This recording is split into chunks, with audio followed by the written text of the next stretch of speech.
சிறுகடிக்க ஆசை சீரியலில் இன்றைய எபிசோடில் என்ன நடந்திருக்கு அப்படிங்கிறத பார்க்கலாம். ஸோ இன்னைக்கு நம்ம மனோஜ் ஆஃபீஸில் புலம்பிக்கிட்டு இருக்கிறாப்புல கிறிஸை நினச்சி.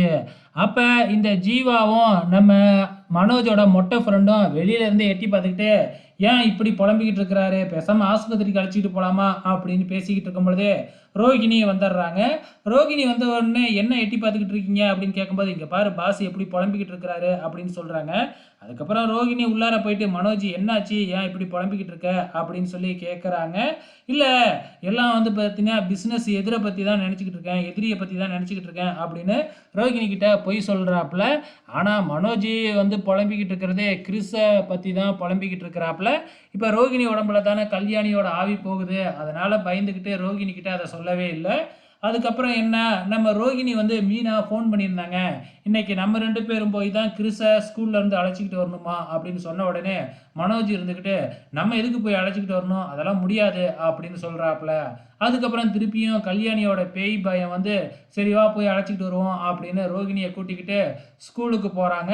ஆனால் அதுக்குள்ளே இந்த பிஏ போயிட்டு நம்ம கிறிஸை வந்து, நான் உன்னோட அம்மாவோட ஃப்ரெண்டு தான் அப்படின்னு சொல்லி கூப்பிட்டு பார்க்குறாங்க.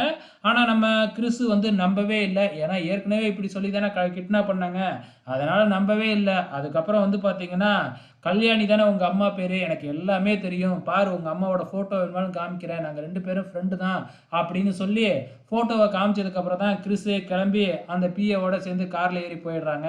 பிஏ இந்த பக்கம் போனதுக்கப்புறம் இந்த பக்கம் ரோகிணி மனோஜ் வந்து பார்க்குறாங்க, கிறிஸ் இல்லவே இல்லை. சரி எதுக்கும் கிளாஸில் போய் பார்க்கலான்னு பார்த்தா அங்கேயும் இல்லவே இல்லை. கடைசியில் செக்யூரிட்டிகிட்ட போய் கேட்டால், உங்கள் பையன் தான் யார் கூடயே போயிட்டானே அப்படின்னு அசால்ட்டாக சொல்கிறாங்க. அது எப்படிங்க நீங்கள் வேறு யாரு கூடயும் அவன் அனுப்பலாம் அப்படின்னு கேட்க, உங்கள் பையன் தான் சிரிச்சுக்கிட்டே போனாப்புல, பேசிக்கிட்டே போனாப்புல அப்படின்னு சொல்லிடுறாங்க. அதுக்கப்புறம் என்ன, நேராக வீட்டுக்குள்ளே வந்து இந்த மாதிரி கிறிஸை காணும் அப்படின்னு சொன்ன உடனே, சரி அவன் போனால் போயிட்டு போகிறான் அப்படிங்கிற மாதிரி விஜயாவும் மனோஜும் பேச, இந்த பக்கம் நம்ம முத்து வந்து பார்த்திங்கன்னா யார் மேலே சந்தேகப்படுறாங்க அப்படி பார்த்திங்கன்னா, நம்ம விஜயா மேலே தான் சந்தேகப்படுறாங்க. விஜயா தான் முன்ன மாதிரி ஆள் வச்சு கிறிஸை கடத்திட்டா அப்படின்னு எல்லாருமே விஜயாவை போட்டு பொல பொலன்னு பொழக்கிறாங்க. விஜயா இல்லை இல்லை நான்லாம் எதுவுமே பண்ணவே இல்லை அப்படின்னு புலம்பிக்கிட்டு இருக்கும் பொழுது, இந்த பக்கம் பிஏ ரோகிணிக்கு ஃபோன் பண்ணி, உன் பையனை நான் தான் கடத்தி வச்சுருக்கேன், உன் பையன் கிடைக்கணும் அப்படின்னா எனக்கு 2 லட்ச ரூபா வேணும் அப்படின்னு சொல்ல, நான் இப்போவே போலீஸுக்கிட்ட சொல்லுவேன் அப்படின்னா, சொல்லு நானும் உன் பையனோட உங்கள் வீட்டுக்கு வந்து எல்லா உண்மையும் சொல்கிறேன் அப்படின்னு பிளாக்மெயில் பண்ணுறாப்புல.